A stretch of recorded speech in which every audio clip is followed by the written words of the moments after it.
یک ذرہ زمین نہیں بیکار باغ کا، یا جادہ بھی فتیلہ ہے لالے کے داغ کا۔ السلام علیکم ناظرین، آج میں غالب کی ایک انتہائی معروف غزل اور اس کا مطلع جو کہ ایک انتہائی مشکل شعر ہے وہ لے کر حاضر ہو رہا ہوں۔ یہ شعر بڑا معرفت آمیز شعر ہے، اگرچہ مشکل ہے، لیکن اگر مشکل نہ ہو تو پھر غالبیت کیسی؟ مزہ تو تب ہے کہ ڈوبتے کو تھام لے ساقی، جیسے وہ کہتے ہیں۔ مزہ تو تب ہے کہ غالب کے جو مشکل اشعار ہیں وہ انسان جو ہے وہ صحیح سمجھ پائے۔ تو آج انہی اشعار میں سے ایک شعر صورت مطلع آپ کی خدمت میں لے کر حاضر ہوں، تو بلا تاخیر میں اس کی تشریح آپ کی خدمت میں پیش کرتا ہوں۔ سب سے پہلے مشکل الفاظ کے معنی دیکھ لیں۔ یک ذرہ زمین کا کوئی ایک ذرہ بھی اس میں کوئی مشکل لفظ نہیں ہے۔ بیکار باغ کا ایک ذرہ زمین جو ہے وہ بھی بیکار نہیں ہے۔ یا جادہ بھی فتیلہ ہے لالے کے داغ کا، اس میں بہت ساری چیزیں جو ہیں وہ آ گئی ہیں۔ تو میں سمجھتا ہوں کہ اس سے پہلے کہ میں لفظ بہ لفظ جو ہے اس کی تشریح یہیں سے شروع کر دوں، پہلے میں پوری جو شعر کا ایک پس منظر ہے وہ بیان کر لوں، تاکہ آپ کو پھر ان الفاظ کے جو صحیح معنی ہیں وہ بھی خود بخود سمجھ میں آ جائیں گے۔ یہاں تک اس شعر کا پس منظر ہے تو میں سمجھتا ہوں کہ یہ شعر جو ہے بڑا معرفت الہی پر مبنی شعر ہے۔ غالب کا یہ ایک بڑا آفاقی شعر ہے۔ غالب اس کے اندر جو ہے اس کائنات کی جو غرض و غایت ہے، اس کائنات کی جو وسعت ہے، اس پہ روشنی ڈال رہا ہے۔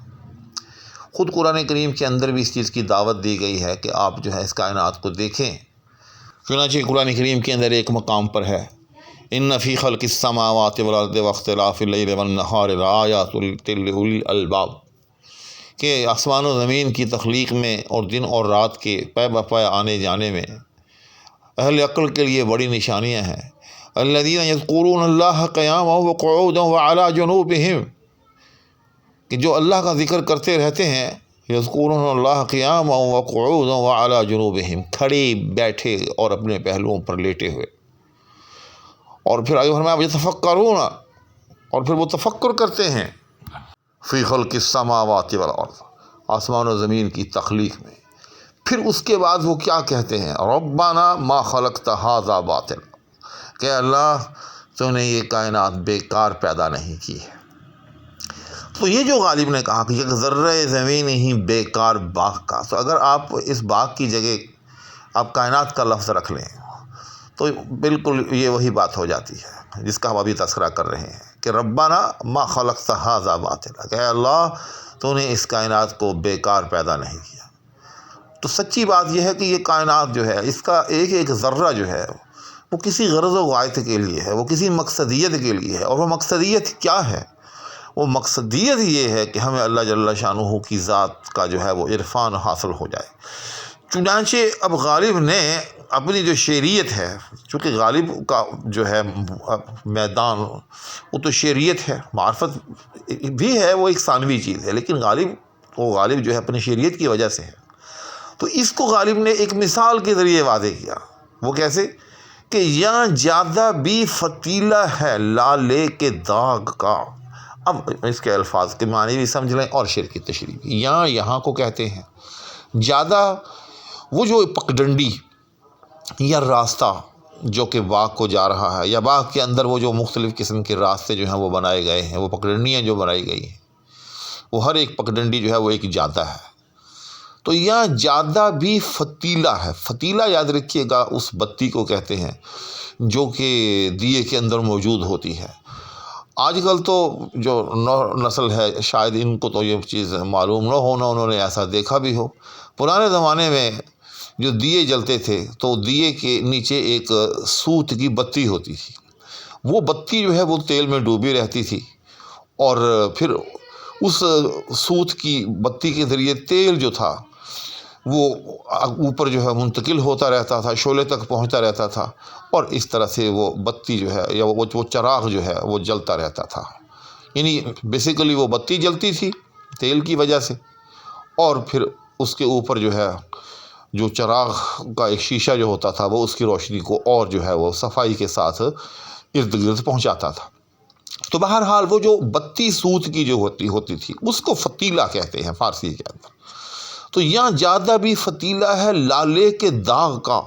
اب لالا جو ہے یاد رکھیے گا وہ ایک پھول ہوتا ہے جو سرخ رنگ کا ہوتا ہے، اور وہ ایک طرح سے بڑا روشن محسوس ہوتا ہے، یعنی یہ بالکل ایسے محسوس ہوتا ہے جس طرح سے کہ کہیں اندھیرے کے اندر کوئی چراغ جل رہا ہو۔ اور داغ سے مراد اس کا وہ درمیانی داغ ہے جو سیاہ رنگ کا ہوتا ہے۔ چنانچہ وہ بتی جو کہ دیے کے اندر جلتی تھی، وہ اس کے اوپر جو شعلہ ہوتا تھا تو شعلے کے نیچے جہاں وہ بتی جلتی تھی وہ سیاہ رنگ کا ہوتا تھا ہمیشہ، کیونکہ اگر آپ اس بتی کو پھونک مار کر بجھا دیں تو نیچے سے جو اس کا شعلہ جو ہوگا جب بجھے گا تو اس کے نیچے سے سیاہ رنگ کا داغ نظر آئے گا۔ تو اب غالب نے دیکھی کہ کس طرح سے پے بہ پے جو ہے وہ تشبیہات دی۔ وہ کیسے کہ لالے کو جو ہے ایک چراغ کے ساتھ یا ایک دیے کے ساتھ تشبیہ دی، اس کے بعد اس کے اندر جو اس کا وہ جو درمیانہ داغ جو ہے اس کو جو ہے وہ بتی کے ساتھ تشبیہ دی، یعنی بتی کا سرا جس طرح سے جل جل کے سیاہ رنگ کا ہوتا ہے اسی طرح سے وہ لالے کا داغ۔ اس کے بعد پھر وہ جو بتی ہے، چونکہ وہ اب دیکھیں ساری تشبیہ کا دار و مدار اصل میں اس لفظ پر ہے، فتیلے پر، تو وہ فتیلہ جو ہے وہ ایک لمبائی کے رخ ہوتا ہے، اس کے اندر موڑ توڑ بھی ہوتے ہیں، چونکہ وہ جب تیل میں ڈبویا جاتا ہے تو وہ اس میں کچھ بٹے بھی آ جاتے ہیں۔ تو باغ کے اندر جو پگڈنڈیاں ہوتی ہیں وہ بھی جو ہے اسی طرح سے گھومتی گھماتی ہوتی ہیں۔ تو اب ذرا تصور کریں کہ غالب نے کیا یہاں جو ہے وہ میں سمجھتا ہوں کہ فکر و فن کی معراج دکھائی ہے، کہ وہ جو پگڈنڈیاں ہیں باغ کے اندر، یا تھوڑی دیر کے لیے وہ جو ایک پگڈنڈی ہے باغ کے اندر، وہ یا زیادہ بھی فتیلہ ہے لالے کے داغ کا، تو وہ یوں سمجھیں پگڈنڈی نہ سمجھیں اسے آپ سمجھیں ایک فتیلہ ہے۔ اور وہ فتیلہ کیا ہے؟ وہ جو ایک لالے کا چراغ ہے، وہ جو جل رہا ہے، وہ جو لالے کا پھول جو ہے چراغ نما پھول ہے، روشن ہے، روشنی بکھیر رہا ہے، گویا کہ وہ اپنی روشنی کا جو سامان ہے اس پگڈنڈی کے ذریعے حاصل کر رہا ہے۔ ٹھیک، تو کس خوبصورتی کے ساتھ غالب نے جو ہے اس کو پگڈنڈی کو جو ہے ایک فتیلہ ثابت کیا، اور پھر اس پگڈنڈی کا ایک کردار جو ہے وہ ثابت کیا۔ جس طرح سے فتیلہ جو ہے وہ چراغ کو روشنی پہنچاتا ہے، اسی طرح سے گویا کہ وہ جو پگڈنڈی ہے باغ کی، وہ جو ہے وہ ایک طرح سے زندگی بخش رہی ہے، نمو بخش رہی ہے اس لالے کے پھول کو۔ اور یہ بھی ایک حقیقت ہے کہ وہ لالے کا پھول جو ہے وہ زمین میں جب بویا گیا ہے، اس کا بوٹا جو ہے وہ زمین میں اگا ہوا ہے، اور عام طور پر پودے اور پھول جو ہوتے ہیں باغ میں پگڈنڈیوں کے کنارے پر ہی لگائے جاتے ہیں، تو گویا کہ وہ اپنی خوراک جو ہے وہ اس پگڈنڈی کے ذریعے حاصل کر رہا ہے، کیونکہ اس نے خوراک جو ہے وہ زمین میں سے ہی لینی ہے، اور اسی پگڈنڈی کو زمین بھی کہتے ہیں۔ تو الغرض اس طرح سے پے در پے ایک طرح غالب نے جو ہے وہ تشبیہات کے ذریعے یہ ثابت کیا ہے کہ اس کائنات کا ایک ذرہ بھی جو ہے وہ بیکار نہیں ہے، ہر ذرہ جو ہے وہ اپنا کوئی نہ کوئی کردار جو ہے اس کائنات کی نمو کے اندر، اس کائنات کی نشو و نما کے اندر ادا کر رہا ہے۔ اور یہی وہ چیز ہے کہ ربنا ما خلقت ھذا باطلا، کہ اے اللہ تو نے اس کائنات کو بیکار پیدا نہیں کیا، بلکہ یہ کائنات جو ہے وہ عرفان الہی کے لیے ہے۔ تو بس اسی طرح سے یہ کائنات جو ہے اس میں ہر چیز جو ہے اپنا ایک کردار ادا کر رہی ہے، حتیٰ کہ ایک ذرہ زمین جو ہے باغ کا وہ بھی بیکار نہیں ہے، حتیٰ کہ وہ جو پگڈنڈی ہے باغ کے اندر وہ بھی بیکار نہیں ہے۔ یہ سب چیزیں جو ہیں اپنا کردار ادا کر رہی ہیں۔ کردار کس چیز میں ادا کر رہی ہیں؟ کس چیز کا ادا کر رہی ہیں؟ کردار یہ ادا کر رہی ہیں کہ اس کائنات کو کوئی نہ کوئی چارہ ساز ہے، اس کائنات کا کوئی نہ کوئی پروردگار ہے جس نے اس کائنات کو پیدا کیا ہے، اس کائنات کے پیدا کرنے والے کے عرفان تک ہمیں رسائی دینے میں اپنا کردار ادا کر رہی ہے۔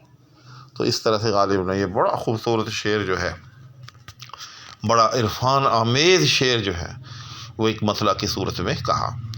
اس کے بعد اگلا شعر ہے، بے میں کسے ہے طاقت آشوب آگہی، بے میں کسے ہے طاقت آشوب آگہی، کھینچا ہے عجز حوصلہ نے خط ایاغ کا۔ تو یہ شعر بھی بہت جو ہے یوں سمجھے کہ تہ در تہ معنویت کا حامل ہے، لیکن میں دیکھ رہا ہوں کہ ویڈیو جو ہے وہ بہت طویل ہو چکی ہے، اور اب اس شعر کو اگر میں لے کر بیٹھ گیا تو ایک طرح سے ڈبل ویڈیو ہو جائے گی، لہذا میں اس سلسلے کو اب یہیں روکتا ہوں۔ انشاءاللہ اگلی ویڈیو میں اس شعر کے ساتھ آپ کی خدمت میں دوبارہ حاضری دی جائے گی۔ اس وقت تک کے لیے فقیر کو اجازت دیجیے، اپنا بہت سا خیال رکھیے گا۔ اللہ حافظ۔